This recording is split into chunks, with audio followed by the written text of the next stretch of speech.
Hello, I'm KillerJoy, and welcome to Microwave Safe, a series where I go through video games stuck in the torment of rotting away in my Steam library, where we see if they reheat well, or if I just like them. Today's episode is about The Thing. Let's see if it's microwave safe. To start things off, here's a little bit of background. 1982, the director John Carpenter brought The Thing to theaters. Spoilers about a 40-year-old movie, where Kurt Russell and a group of scientists go to Antarctica and find a group of other scientists destroyed and dead. Turns out these other scientists discovered alien life on Earth, cut it out of the ice, and thawed it for experiments. Turns out the alien is still alive and can take the form of any being through a gross and horrifying digestion process. Kurt Russell and his scientists discover this through the dog that they brought in being a quote-unquote thing and consumes the other dogs. The doctor asks his computer what would happen if it made it to the rest of the world. The computer says, "You are cooked," and chaos ensues and multiple battles between Kurt Russell and the Thing, ending with more questions than answers. Good film. Highly recommend it. Give it a watch. Oh, there was a game studio in the early 2000s who wanted to answer the questions of what happened after the movie, and the Thing video game was born. Releasing in 2002 for PC, PlayStation 2, and Xbox. They even got John Carpenter approval, and even got to use his likeness. I grew up with the Xbox edition and played it way too young, and had way too many bad dreams as a kid. But I'm a big boy now, and I'm not afraid of some silly little pixels.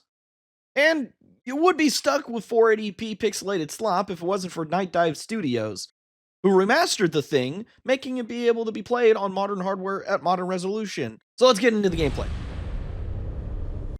Let's start with the controls. With standard WASD movement and looking with the mouse, the game plays like it's modern, but the game's age shows when it comes to aiming down sights. When you aim down sights, you end up locking your character in place and using movement keys to lean, meaning the control shows that it's a project of time, much like the Duke controller. Ugh. This takes us to the mechanics. I want to call out the sanity mechanics, trust mechanics, and kill mechanics. This doesn't look good. The sanity mechanics are your squad members getting scared or nervous due to their environment. This is shown by their head shaking in the squad wheel. Squad members' sanity becomes too low, they run the risk of having, well, an accident. Trust is another mechanic within the game. By giving guns, ammo, and healing, you earn trust, and your squad will actually do things for you, such as the engineers repairing equipment, and if your trust goes too low from taking damage or from other means, they'll begin to attack you, just like this when I accidentally shot a teammate here. I don't like that.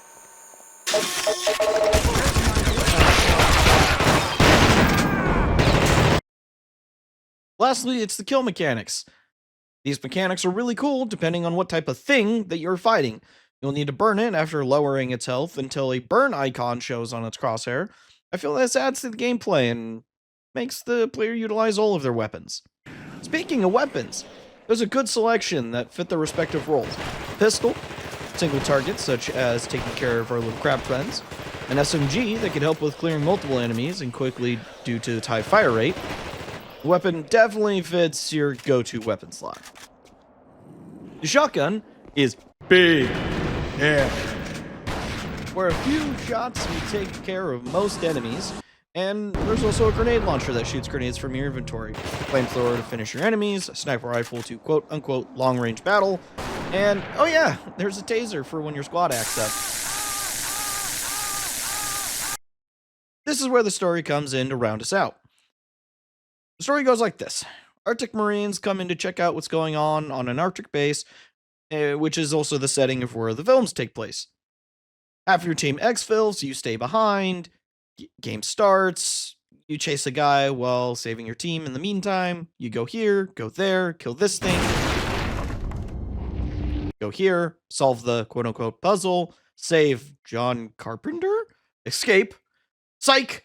Colonel's here to pick you up. Psych again, he's evil. You son of a bitch! And hits you with a sleepy dart. You sleep. Colonel's a Thing test subject, and then kills No. John Carpenter. Not if I can help it. I don't need your help. Great. Now I'll never get another Thing movie. Ugh.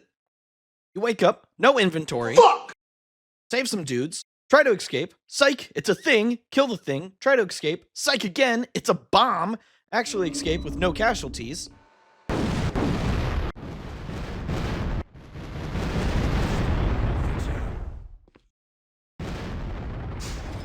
Go to a warehouse, kill men, explore the warehouse, pick up some C4, blow up planes that crawl through an air vent, go down some stairs, find a deep base, Mexican standoff, get tricked, get gassed, die multiple times because you're dumb and can't figure out the actual puzzle, figure out what to do, look around for a key card and walk past it, find the key card, kill these guys, kill the thing, and set off the self-destruct?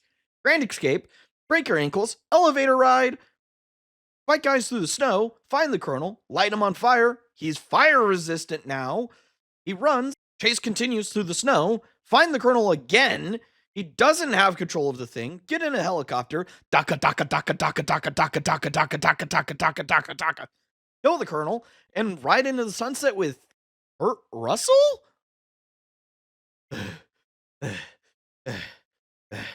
Oh, with all that out of the way, now we can actually talk about rating the game.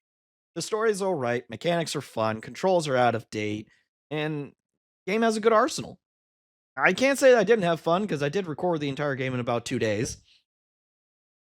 Though, the game doesn't reheat like many other games. I give it, I had fun, but not everyone will appreciate the same way that I do.